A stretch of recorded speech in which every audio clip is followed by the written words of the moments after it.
Hello guys, welcome to my YouTube channel. आज हम लोग पढ़ेंगे अपना टॉपिक ट्रांसक्रिप्शन। ओके, तो चलो स्टार्ट करते हैं। The process of copying genetic information from one strand of DNA into RNA is termed as transcription. Basically transcription क्या है? जब हमें डीएनए से आरएनए बनवाना पड़े उसको हम बोलेंगे ट्रांसक्रिप्शन, राइट।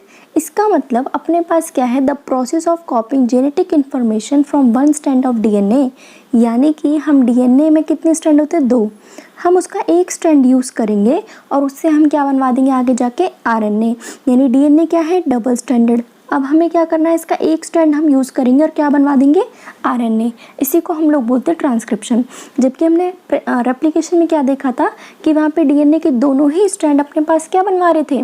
रेप्लिकेशन में आगे पार्ट प्ले कर रहे थे, दोनों के दोनों स्ट्रैंड क्या बनवा रहे थे? न्यूली सिंथेसाइज्ड डीएनए बनवा रहे थे। लेकिन ट्रांसक्रिप्शन के अंदर क्या होता है, अपने पास एक ही डीएनए का स्ट्रैंड आगे जाके बनवाएगा RNA, right. Here also the principle of complementarity governs the process of transcription। यहाँ पे हमारे पास कुछ complementarity के प्रिंसिपल्स आते हैं जो कि बताएंगे कि किस तरीके से ट्रांसक्रिप्शन अपने पास होएगी, right. Like except the adenosine complement now forms base pair with uracil instead of thymine। हमने डीएनए में क्या देखा था कि हमारे पास जो AGTC था ना, वहाँ पे वो किसके साथ बेस पेयर बना रहे थे? ए किसके साथ बना रहा था? टी। जी सी के साथ, टी ए के साथ, सी किसके साथ बना रहा था? जी के साथ। लेकिन यहाँ पे ऐसा नहीं होता है। यहाँ पे क्या होता है, जो अपने पास जो ए है ना, यानी कि जो एडिनाइन है, वो बेस पेयर बनाएगा यूरेसिल के साथ, ठीक है। यहाँ पे ये बेसिकली यहाँ पे बेस पेयर बनवा देगा यूरेसिल के साथ, ओके। तो however unlike in process of replication, जैसा कि हमने रेप्लिकेशन में देखा था, क्या देखा था? विच वन सैटन the total DNA of an organism gets duplicated. हमने वहाँ पे यही तो देखा था कि जो पूरा जो डीएनए है किसी भी ऑर्गेनिज्म का, वो पूरा का पूरा क्या हो रहा था? डुप्लीकेट हो रहा था।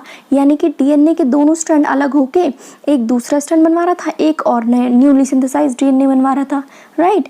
लेकिन in transcription only a segment of DNA and only one of strand is copied into RNA. इसका मतलब अपने डीएनए का कोई एक पीस यानी एक सेगमेंट ही, एक स्ट्रैंड ही आगे जाके बनवाएगा आरएनए, ठीक है। मानो आपके पास यहाँ पे डीएनए है, अब ये इसका एक स्ट्रैंड आगे हम यूज करेंगे जिससे क्या बनवाएंगे? आरएनए। इसी को हम लोग क्या बोलेंगे? ट्रांसक्रिप्शन बोलेंगे। समझ में आया? आगे देखो, this नेसेसिटेट defining the boundaries that would demarcate the region and the strand of DNA that would be transcribed। इसका मतलब यहाँ पे हमारे पास कुछ ना कुछ बाउंड्रीज दी गई हैं, ठीक है, कि हम क्या करेंगे, यहाँ पे डीएनए का सिर्फ एक ही स्ट्रैंड हम लोग यूज़ करेंगे जो कि आगे जाके ट्रांसक्रिप्शन में यूज़ होगा, ठीक है। अब एनसीईआरटी क्वेश्चन करती है, हम दोनों के दोनों स्ट्रैंड यूज़ क्यों नहीं कर रहे हैं ट्रांसक्रिप्शन में, जबकि हमने रेप्लिकेशन में दोनों स्ट्रैंड यूज़ किए थे डीएनए के, ओके। तो why both the strand are not copied during transcription, कि क्यों जो दोनों स्ट्रैंड थे वो ट्रांसक्रिप्शन में ट्रांसक्राइब क्यों नहीं हो रहे, ठीक है। First, if both the strand act as template, अगर हमारे दोनों ही स्ट्रैंड टेम्पलेट की तरह काम किए, मानो ये रहा एक, ठीक है, डीएनए था, ये यहाँ पे एक अलग सेपरेट, ये यहाँ पे अलग सेपरेट, अब नया आपके पास क्या बना? आरएनए।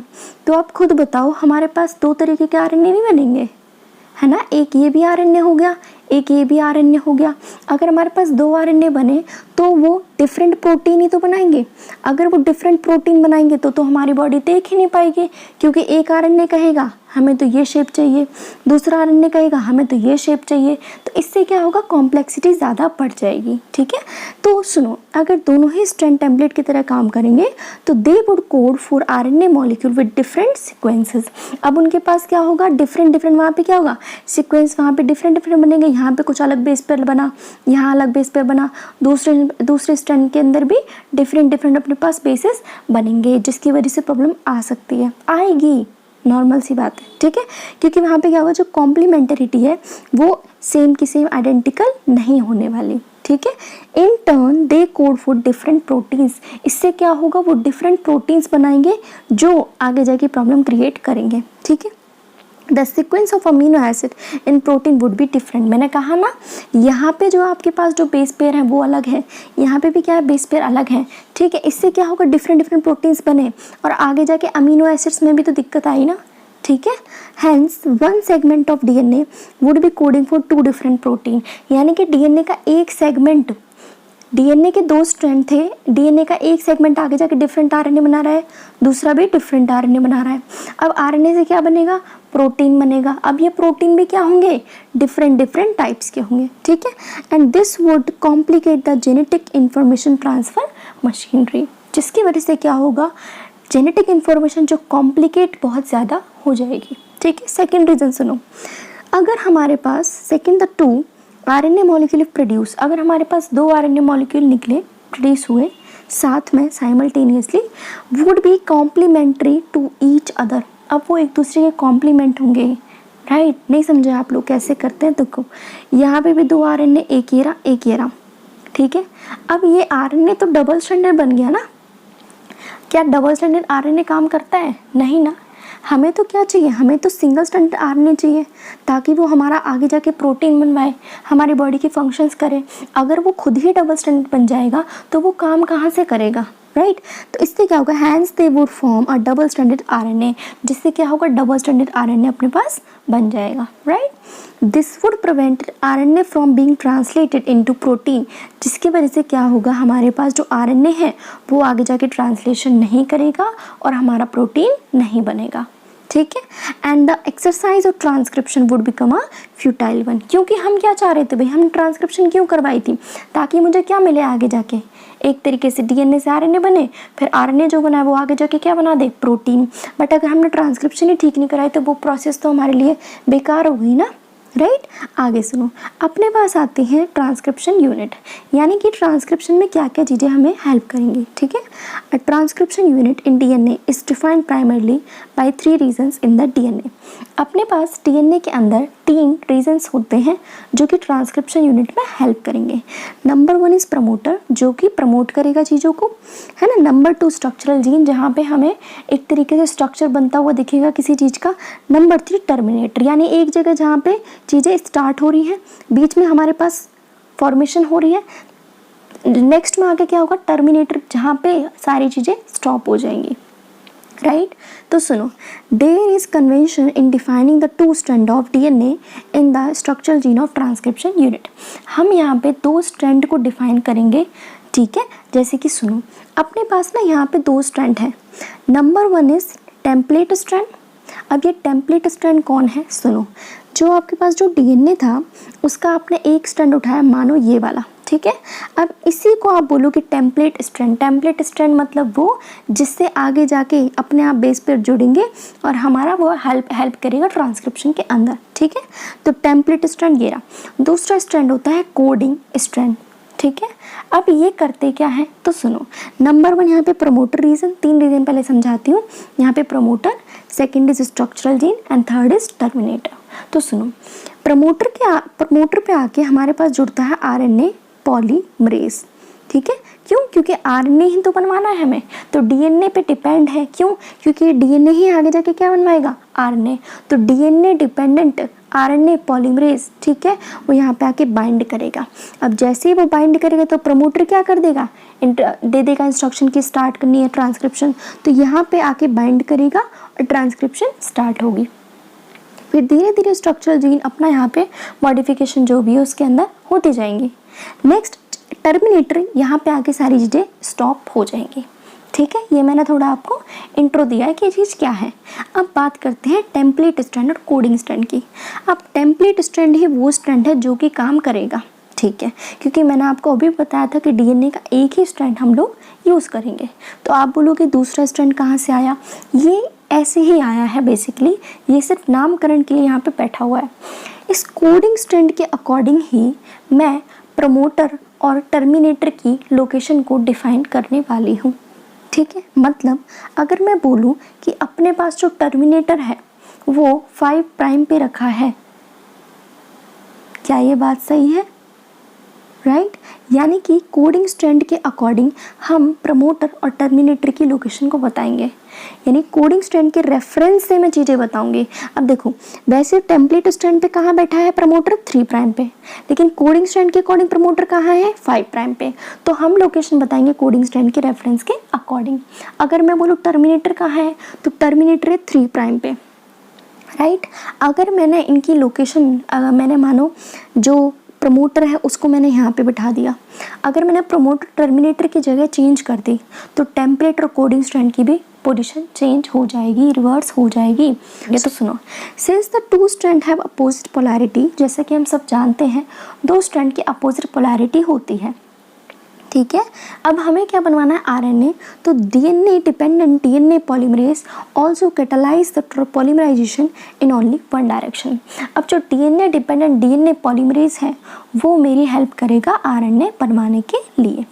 अब सुनो, जो ये डीएनए डिपेंडेंट डीएनए पॉलीमरेज है ये सिर्फ काम करता है एक ही डायरेक्शन में, जो कि 5' to 3' होने वाली है, यानी कि यहाँ पे होगा 5, यहाँ पे क्या होगा 3'। ओके, इसका मतलब अपने पास टेम्पलेट स्ट्रैंड कौन होगा, अगर यहाँ मैंने बोला 5' to 3' तो इसका अपोजिट यानी 3' to 5' वाला कौन होगा, टेम्पलेट स्ट्रैंड, ठीक है। तो देखो इसका मतलब जो पोलैरिटी यानी जो मेरा डीएनए डिपेंडेंट जो काम करेगा आरएनए पॉलीमरेज वो सिर्फ एक ही डायरेक्शन में पॉलीमराइजेशन कंटिन्यू करेगा, विच इज़ योर 5' to 3', ठीक है, 5' to 3'। The strand that has the polarity 3' to 5' act as template and is also refer to as template strand. The other strand which has polarity 5' to 3', देखो ये वाला एक हो गया तुम्हारे पास 5' to 3', ये कौन सा स्ट्रैंड है अपने पास, कोडिंग स्ट्रैंड है, ठीक है। And the sequence same as RNA, जिसका सिक्वेंस सेम आपका आरएनए की तरह होगा, लेकिन वहाँ थायमिन की जगह कौन होगा, यूरेसिल, ठीक है। Is displaced during transcription. Strangely this strand जो कि कुछ भी कोड नहीं करता है, जो कोडिंग स्ट्रैंड है ना, भले उसका नाम कोडिंग स्ट्रैंड है बट ये किसी भी चीज़ को कोड नहीं करता, ठीक है। All the reference point while defining a transcription unit is made with coding strand। हम जो पोजीशन बताने वाले हैं प्रमोटर की, टर्मिनेटर की, वो किसके रेफरेंस से बताएंगे हम लोग, कोडिंग स्ट्रैंड के अकॉर्डिंग, ठीक है। अब आओ नीचे, अपने पास promoter and the terminator flank and the structural gene in a transcription unit. हमने अभी प्रमोटर देखा, टर्मिनेटर देखा और स्ट्रक्चरल जीन देखा, ठीक है। The promoter is said to be located towards 5' end of structural gene. अब जो मैं दिखा रही हूँ ये है आपकी अपस्ट्रीम। अब जो प्रमोटर है वो कहाँ प्रेजेंट है, 5', ठीक है, कोडिंग स्ट्रैंड के अकॉर्डिंग ये रहा प्रमोटर। अगर मैं बोलूँ टर्मिनेटर किधर है, कोडिंग स्ट्रैंड के अकॉर्डिंग तो वो है 3' पे प्रेजेंट है, ठीक है। इसके अकॉर्डिंग हम यहाँ पे चीज़ देखेंगे, यानी कि जो रेफरेंस लिया है मैंने वो किसके रेस्पेक्ट से लिया है, कोडिंग स्ट्रैंड के according. It is a DNA sequence that provides binding site for RNA polymerase. तो यानी कि ये ऐसा डीएनए सीक्वेंस है यहाँ प्रमोटर की साइड पे, यहाँ पे आके कौन जुड़ेगा, आरएनए पॉलीमरेज, ठीक है। And it is presence of promoter in a transcription unit also defines a template and coding strand.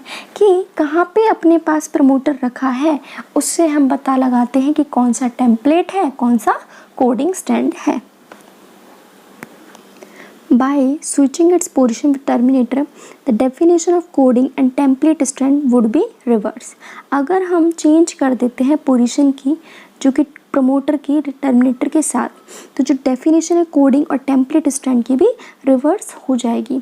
इसका मतलब मैं यहाँ पे प्रमोटर रख दूँ और यहाँ पे मैं टर्मिनेटर रख दूँ तो अपने पास जो पोजीशन है वो डिफरेंट दिखेगी। तो अपने पास जो अगर मैं बोलूँ टर्मिनेटर कहाँ प्रेजेंट है तो वो होगा 3' पे, और मैं बोलूँ प्रमोटर कहाँ प्रेजेंट है तो वो होगा 5' पे। अब जो टेम्पलेट है और कोडिंग स्ट्रैंड है उनकी भी जो वो है पोलैरिटी, उनकी भी जो स्ट्रैंड है वो भी क्या हो जाएंगे, रिवर्स हो जाएंगे, ठीक है। तो देखो the terminate is located towards 3' end of down stream. अब इसको बोलेंगे डाउन स्ट्रीम, पहले हमने देखा था वो था upstream of the coding strand and it usually defines the end of process of transcription. और ये हमें ट्रांसक्रिप्शन के एंड के बारे में बताता है, ठीक है। There are additional regulatory sequences that may present further upstream or downstream। इसके अलावा हमारे पास कुछ अलग से एडिशनल सीक्वेंसेस भी होते हैं जो कि रेगुलेट करते हैं। Some of the properties of this sequence shall be discussed while dealing with regulation of gene expression. इसकी जो प्रॉपर्टीज़ हैं इन सीक्वेंसेस की वो हम पढ़ेंगे आगे, जो टॉपिक आने वाला है अपने पास रेगुलेशन ऑफ जीन एक्सप्रेशन, ठीक है। नेक्स्ट अपने पास transcription unit and the gene. हम सभी जानते हैं जीन क्या है, फंक्शनल यूनिट ऑफ इनहेरिटेंस, ठीक। तो there is no ambiguity that genes are located on DNA. हमें कोई शक नहीं है, कोई एक डाउट नहीं है कि जीन्स कहाँ प्रेजेंट होते हैं, डीएनए पे, ठीक है।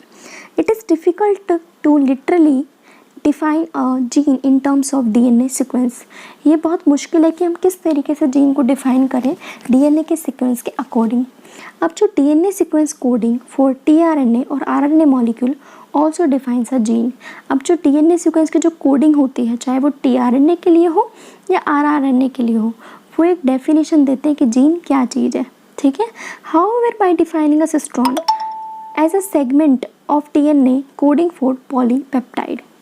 सुनो, आपके पास एक तरीके से क्या होगा, मानो आपके पास ये पूरा यहाँ पे डीएनए है, ठीक है। अब आप ये पूरा डीएनए अपना यूज़ कर लोगे आरएनए बनवाने के लिए? नहीं ना, आप कुछ पोर्शन यूज़ करना चाहोगे, जिससे क्या होगा, जिससे आगे जाके बनेगा आरएनए।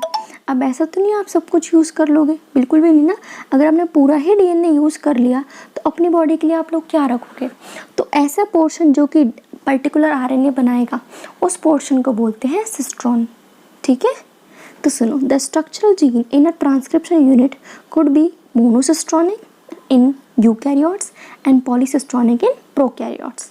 अब मतलब कि हम जो हैं, हमारे यूकैरियोट्स के अंदर एक स्पेसिफिक पोर्शन होगा जो कि बनाएगा आरएनए, ठीक है।